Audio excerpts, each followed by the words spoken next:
Hello, I'm Wanderer001 and this is my review of the Kindle Paperwhite 10th generation 2018 model.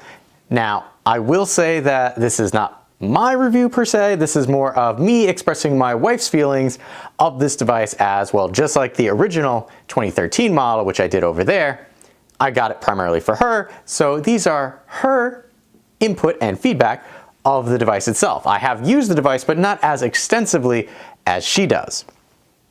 I will say there are some fairly noticeable differences between the 2013 model and the 2018 model. Now, I will be referencing both back and forth quite a bit because, well, those are my two reference points. The 2013 model was my first experience with Kindle, and this is my second one.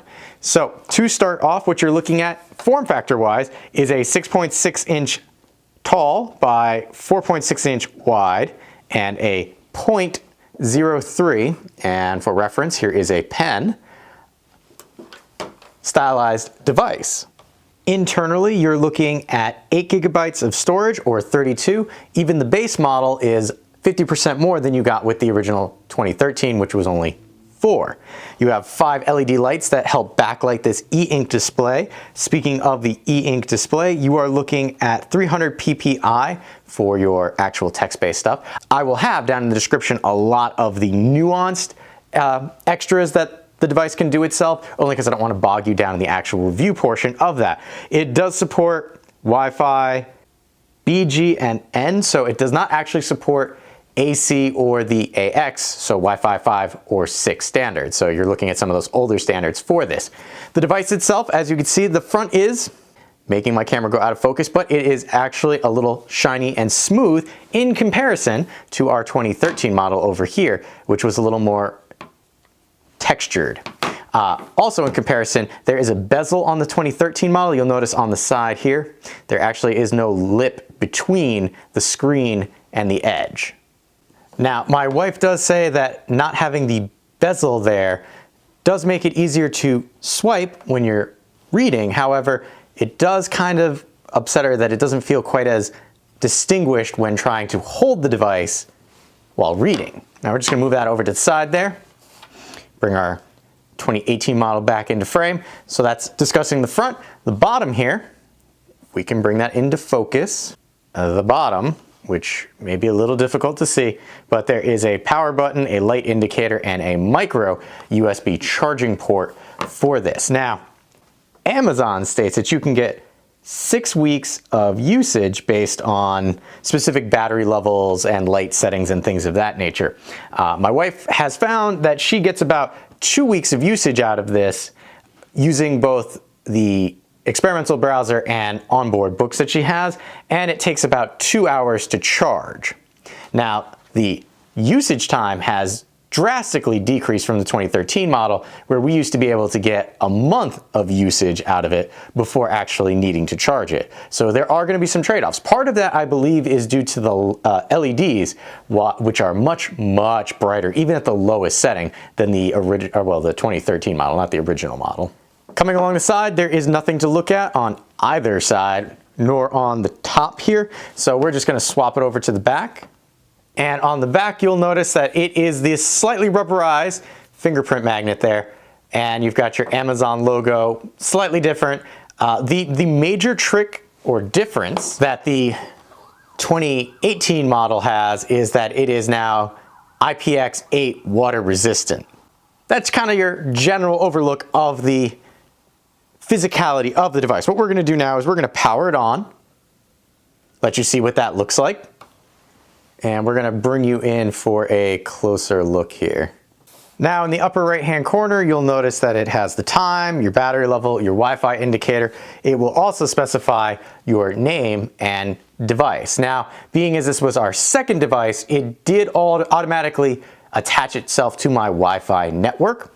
Now, this is one of the differences that my wife is not too happy with, and that's the landing page here. Before, it used to bring you right into your library. Now it brings you to this Reader's Digest version. So you've got your library here, you've got based on, and of course I touched it and brought it into my actual library. So your actual library, more like a particular book that you've read. And of course, because it's not a capacitive touchscreen like I'm used to using, I'm trying to scroll down and it's giving me an issue. All right, so more like something you've read based on your readings, recommended for you, and then back up to the top. Like I said, in the 2013 version, it brings you right into your library. The items at the top, depending on where you are, will change slightly. So home, as you see, it brings you back to this home page every time. The back button will bring you back to the screen you were on previously. So again, home was not the last screen I was on. This is actually my library. I'm going to hit the home button again. We're going to come over to settings. And then from here, you've got airplane mode, Bluetooth, sync your Kindle. So if you started something on the other Kindle, wanted to sync it to here, or if you're reading on your smartphone, which you can do with some Kindle books, you can sync all of that to this device. You'll also notice that this is the brightness level.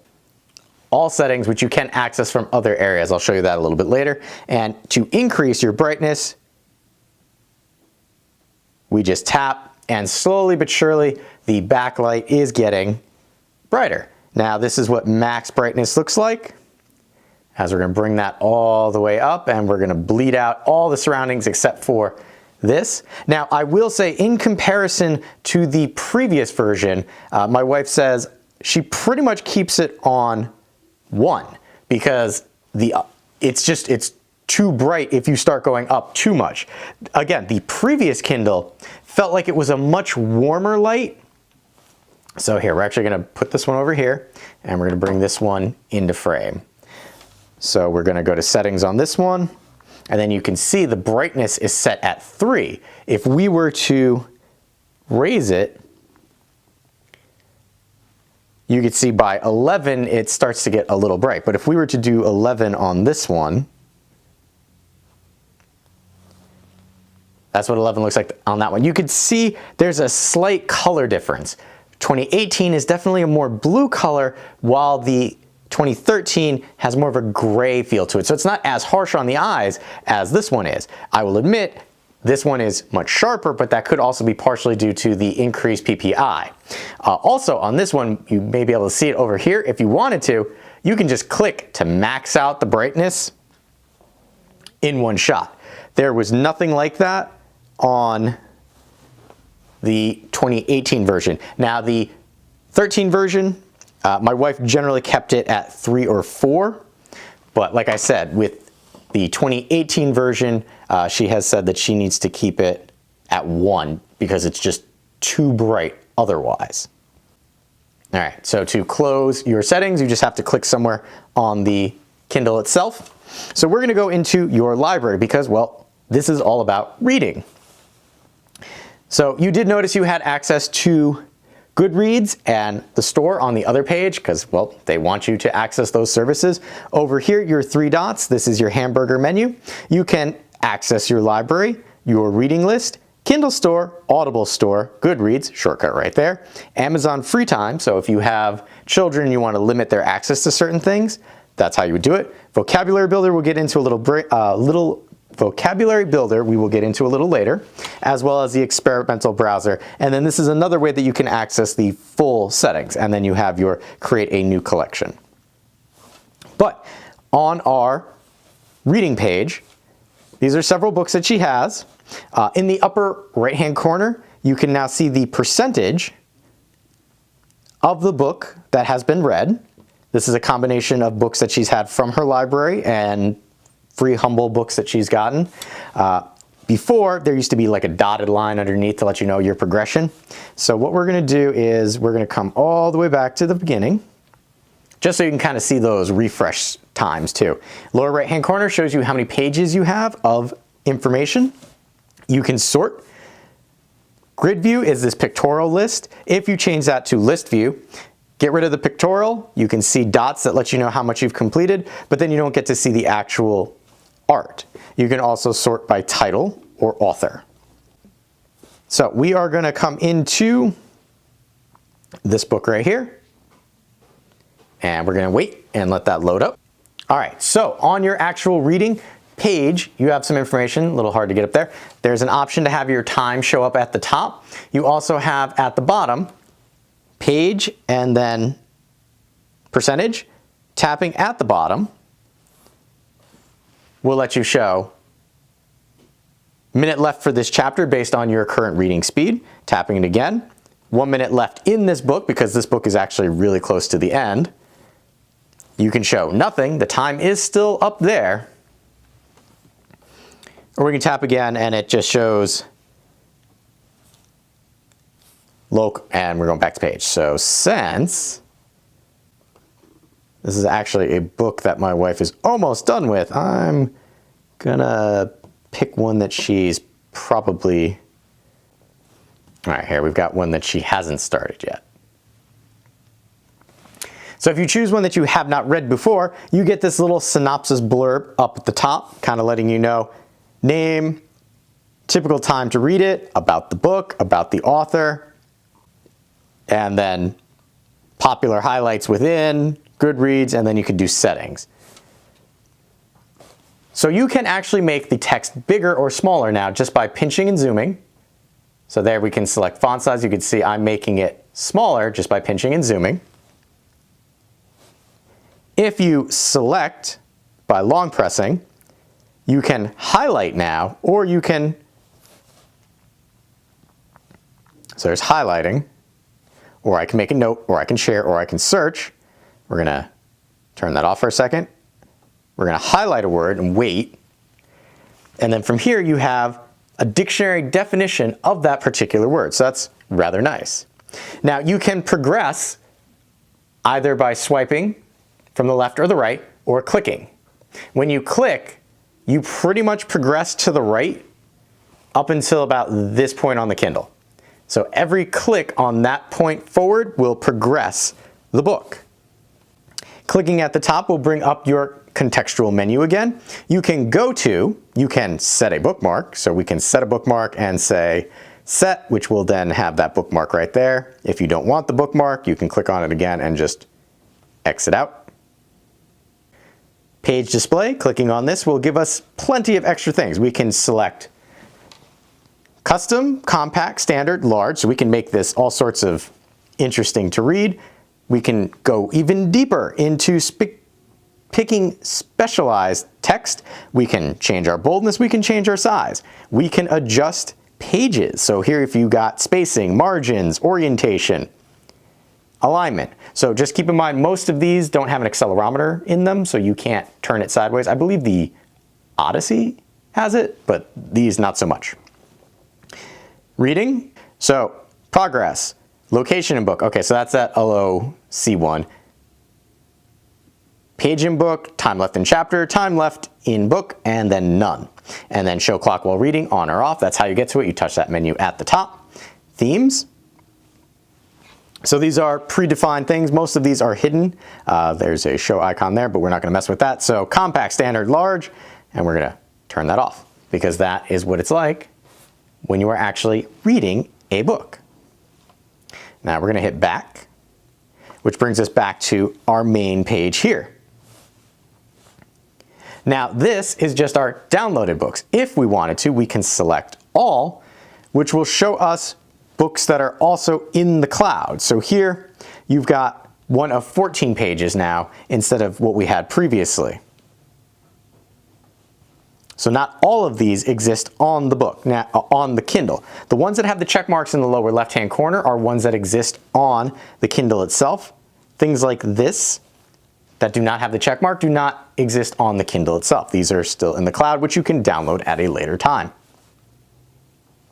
There is a search function, but we're not going to play with that because it's fairly self-explanatory. We're coming down here to the vocabulary builder because I promised that we would show you that. So vocabulary builder is any word that you click on to define or any word that you highlight will be added to the vocabulary builder because it figures you want to know what that is. So hypothetically, if I click on baklava, it will bring up the dictionary definition. It will show you usage. We can delete or mastered this word, which means it will just take it out of your searched area. You have flashcards that you can create based on the words that you've looked up. Once you've marked it as mastered, it removes it both from the dictionary and from your flashcards. And it shows you mastered words 1. We're going to exit flashcards. From here, you'll notice that it's showing words, and learning, you have 92 words because, well, I highlighted a lot of stuff before. However, if we come over to book, what it will do is these are books that things were highlighted from. The books actually remember when I was doing this on the 2013 version of the Kindle. So some of these I looked up, actually, where is it? Because I thought it was really funny. The Kindle user guide. I used that as a demonstration when I first did the 2013 Kindle. So if we come in and click on a book, it shows you what the word is that you highlighted from that book. So that's kind of neat that that's there. All right, coming back to the side here, experimental browser. This is one of the things that I liked about the Kindle. In the experimental browser, you can shop Kindle store, article mode, bookmarks, bookmark this page, history, and browser settings. So in browser settings, you can clear history, clear cookies, disable Java, and disable images. I primarily got this as an alternative way that my wife could read stuff. She used to read a lot of fan fiction. She still does, not so much now, because one of the problems with the experimental browser, the CAPTCHA that is used on modern websites, the experimental browser cannot support. You know those things where you click, "I am not a robot"? Well, that is a way of confirming that you are not a bot. Well, this does not do that. So if you have a profile that you want to log into on either like a manga site or fan fiction, you're not going to be able to do that. So it makes the experimental browser a little less useful, which is a little upsetting because that's one of the primary reasons that I ended up getting it for my wife. All right, last but not least, we're going to talk about the full settings menu. At the top, which I am currently hiding, is the account it's registered to. It will show you the full name. Household and family library, it says that there are 2 adults. Here is your Bluetooth and Wi-Fi settings. So you can airplane mode it if you want to save extra battery. Wi-Fi networks and delete passwords. Device options. You have device info, device passcode if you wanted to lock it. Device time. Restart, reset, and advanced options. Reading options. Page refresh, so this refreshes display every time you turn the page. If not, it waits a bit before it actually refreshes. I think it's like 5 page turns. Next in series, display automatically to buy the next in series. Language learning, embedded words, so highlight, about books. Okay, so it's kind of self-explanatory there. Language and dictionary. Language is keyboard dictionary, and then accessibility has lots of things where you can invert colors, and it has a screen reader. Parental controls, Amazon free time and restrictions, so you can set up specific restrictions if you're going to be sharing this with a child. And then you have contact us. So to give you an example of what the brightness of the screen looks like in a completely dark room, because again, I primarily got this for my wife so that she could read while I'm trying to sleep because, well, that's just what she likes to do. So let me show you what that looks like in a completely dark room with the varying brightness levels. Here's an example of the Kindle set at its lowest setting. Now, mind you, this is the absolute lowest setting. You can still see the light over on the right and kind of can make out a stuffed animal that I have in front of it for visual purposes.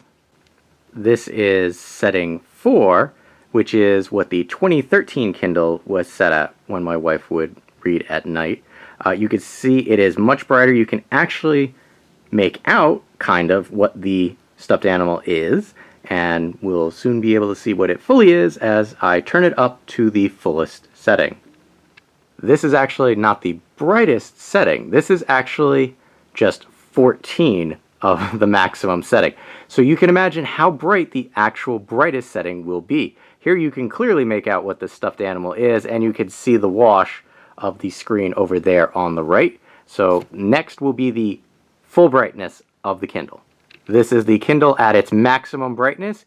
Here you can clearly make out the stuffed animal, as well as see the screen is very washed out. But here you can also start to see the surrounding around the stuffed animal itself. So in fact, you can see two pillows because I have him propped up in a bed to simulate nighttime reading. So as you might imagine, this setting is far, far too bright. And compared to the 2013 model, which you could keep at 3 and still be comfortably reading, is a vast difference from having this set to 1, where you can still kind of see it, but if you set this to max, you are going to disturb anybody who's around you. Hopefully that gave you an idea of what the different brightness levels looked like. Now, unlike a LCD screen, which comes on your cell phone, an e-ink screen, we're just going to tap that really quick to put it into a power saver mode. So what you're looking at here is a home screen or a screensaver page. You don't have to worry about this being burned in. That's the way that e-ink works, which also makes it very easy to read outside. Now, this page, if you get what's known as the special offers model, will display ads for either upcoming books or Amazon products. I did spend a little more money to not have the ads show up here. Primarily I did that because on the original one, because there's the homepage on that one, I did this because on the original one, 50 Shades of Grey was a book that was very popular at the time, and it was constantly showing up when I was looking in stores, and my wife didn't like the book. She read it, wasn't thrilled. So I didn't want things like that popping up here. It's just an add-on to the Kindle itself. It's not actually a different Kindle version. If you get the special offers version, you can subscribe to get them removed, and that subscription is a one-time $20 fee. So if you see the Kindle ad-supported, we'll call it, version being cheaper, well, that's why. It's because it's supported with ads. $20 and you get it removed. I will say the biggest surprise for me was the price compared to the 2013 model. Again, I paid like $140 for that back in 2013. The 2018 version of the Kindle Paperwhite is only $115, and you can get it cheaper if you can find it on sale. Again, the summer sale that they have on Amazon around July, of course around Black Friday and leading up until Christmas, you can pick something like this up much cheaper. Now again, this is not something that I primarily use. It's something that I got from my wife. My wife was very happy, albeit that she was reluctant to pick up a new one. The 2013 model started getting a little stuttery. It is still very usable, but we decided to go with an upgrade because now you get that water resistance. So if you happen to get water splashed on it, you don't have to worry about it because of that IPX8 rating. So if you are in the market for a Kindle for the first time, or if you're looking to upgrade from an older Kindle and are wondering, is it worth doing now? Well, for my wife, she says yes. She's happy that she did it, even though she was very reluctant to start. So based on that recommendation, I would recommend checking out the 2018 version of the Kindle Paperwhite. I have been Wanderer001. If you have any questions or comments, please feel free to leave them in the area below. And as always, thanks for watching.